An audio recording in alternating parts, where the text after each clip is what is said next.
नमस्कार, मैं राकेश चौधरी। हरियाणा में सभी 10 लोकसभा सीटों पर चुनाव हो गया है, जिसके बाद अब पार्टियां गुणा भाग में लगी हुई हैं।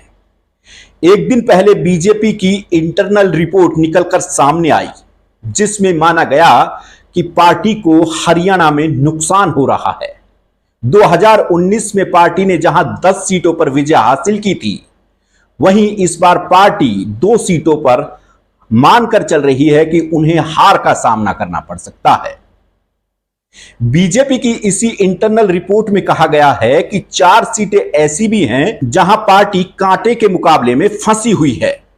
अगर इन 4 सीटों की बात करें तो उनमें अंबाला, कुरुक्षेत्र, सोनीपत और भिवानी महेंद्रगढ़ हैं।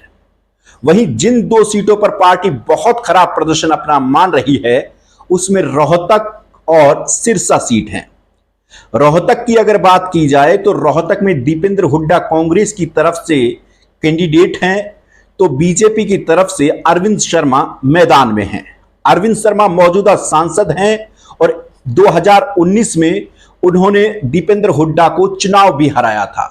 लेकिन इस बार ऐसी स्थिति खुद बीजेपी की इंटरनल रिपोर्ट में नहीं लग रही है। बात अगर सिरसा की जाए तो सिरसा में कुमारी शैलजा कांग्रेस की तरफ से हैं, तो अशोक तंवर बीजेपी की तरफ से कैंडिडेट हैं। यहां भी पार्टी मानकर चल रही है कि पार्टी को यहां भारी नुकसान हो रहा है और कहीं ना कहीं पार्टी ये सीट भी हार रही है। लेकिन अंबाला, कुरुक्षेत्र, सोनीपत और महेंद्रगढ़, इन 4 सीटों पर पार्टी कांटे के मुकाबले में जरूर है, लेकिन पार्टी जीत रही है, ऐसा बीजेपी की इंटरनल रिपोर्ट कह रही है। भिवानी महेंद्रगढ़ सीट पर राव दान सिंह और धर्मवीर सिंह के बीच सीधा मुकाबला है। तो अंबाला जो लोकसभा सीट है, वहां पर वरुण मुलाना और बंतो कटारिया के बीच मुकाबला है। कुरुक्षेत्र में त्रिकोणीय मुकाबला यहां पर दिखाई दे रहा है। यहां बीजेपी की तरफ से नवीन जिंदल और इंडिया गठबंधन की तरफ से सुशील गुप्ता मैदान में हैं। लेकिन अभय चौटाला की दस्तक ने भी यहां मुकाबला त्रिकोणीय बना दिया है। कहा जा रहा है कि अभय चौटाला यहां अच्छी खासी वोट उठा रहे हैं। अभय चौटाला के लिए यहां एक तरह से माहौल कैसे बना, इस पर भी अगर बात की जाए तो यहां सबसे बड़ी बात यह है कि यहां जाट वोट बैंक बहुत अच्छी तादाद में है। दूसरा, किसानों का आंदोलन इस इलाके में रहा और उसका भी असर यहां दिखाई दिया।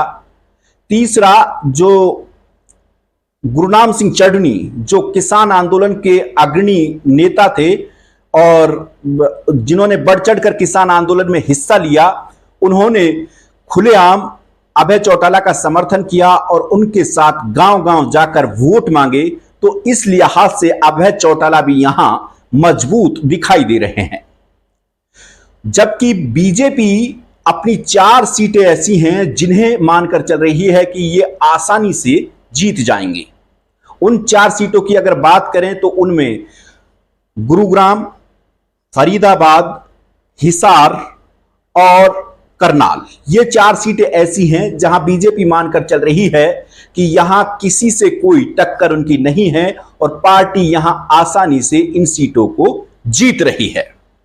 यह तो हुई बीजेपी की इंटरनल रिपोर्ट की बात।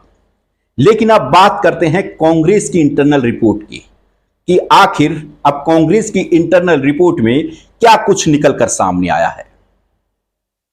बीजेपी की इंटरनल रिपोर्ट में भी पार्टी 8 सीटों पर अपनी जीत मानकर चल रही है, तो कांग्रेस भी कम से कम 8 सीटों पर अपनी जीत मानकर चल रही है। 2 सीटें ऐसी हैं जहां कांग्रेस पार्टी मानकर चल रही है कि यहां उनकी हार हो रही है। उन 2 सीटों की अगर बात करें तो उनमें करनाल और गुरुग्राम, ये 2 लोकसभा सीटें ऐसी हैं जहां पार्टी मानकर चल रही है कि यहां जो कांग्रेस कैंडिडेट रहे वो बीजेपी उम्मीदवारों को टक्कर नहीं दे पाए। हालांकि गुरुग्राम से राज बब्बर को मैदान में उतारा गया था केंद्रीय मंत्री राव इंद्रजीत के सामने और चुनाव भी उन्होंने बहुत अच्छा लड़ा था, लेकिन पार्टी मानकर चल रही है कि राज बब्बर ये सीट नहीं निकाल पा रहे हैं और पार्टी को यहां नुकसान हो रहा है।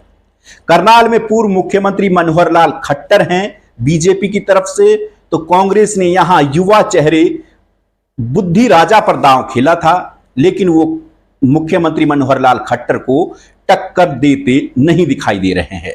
कांग्रेस की इंटरनल रिपोर्ट तो यह भी मानकर चल रही है कि करनाल में कम से कम पार्टी की 2 लाख से हार हो सकती है।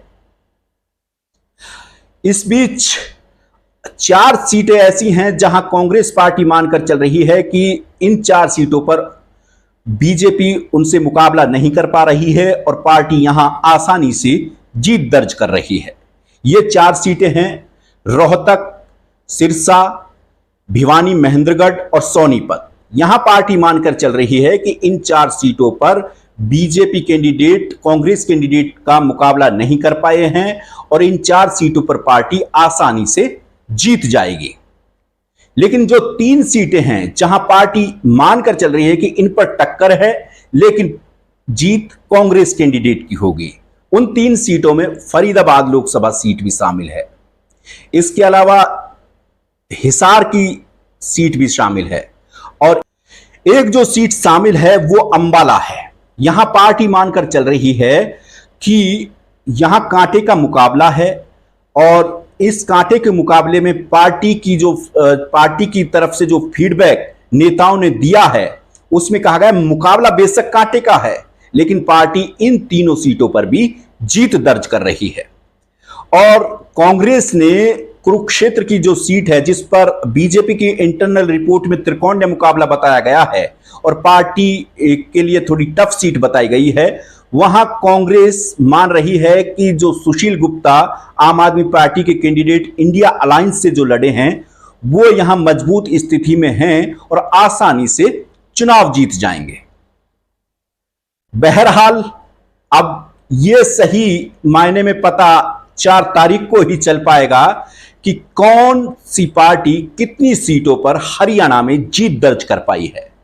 लेकिन एक सवाल जरूर है, चाहे वो बीजेपी की इंटरनल रिपोर्ट है चाहे वो कांग्रेस की इंटरनल रिपोर्ट है, इसमें एक जो बात निकलकर सामने आई उसमें यह है कि बीजेपी को कहीं ना कहीं हरियाणा में नुकसान होता दिखाई दे रहा है, चाहे वो 2 सीट का ही क्यों ना हो, क्योंकि 2019 में 10 की 10 सीटें बीजेपी ने जीती थी, लेकिन इस बार बीजेपी भी मान चुकी है कि कम से कम वो 2 सीटें तो हार रही है।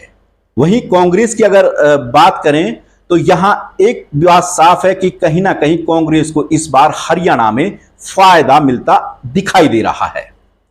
बहरहाल अब नतीजे 4 तारीख को आएंगे, उसके बाद ही पूरी तस्वीर साफ हो पाएगी। फिलहाल इस वीडियो में इतना ही। नमस्कार।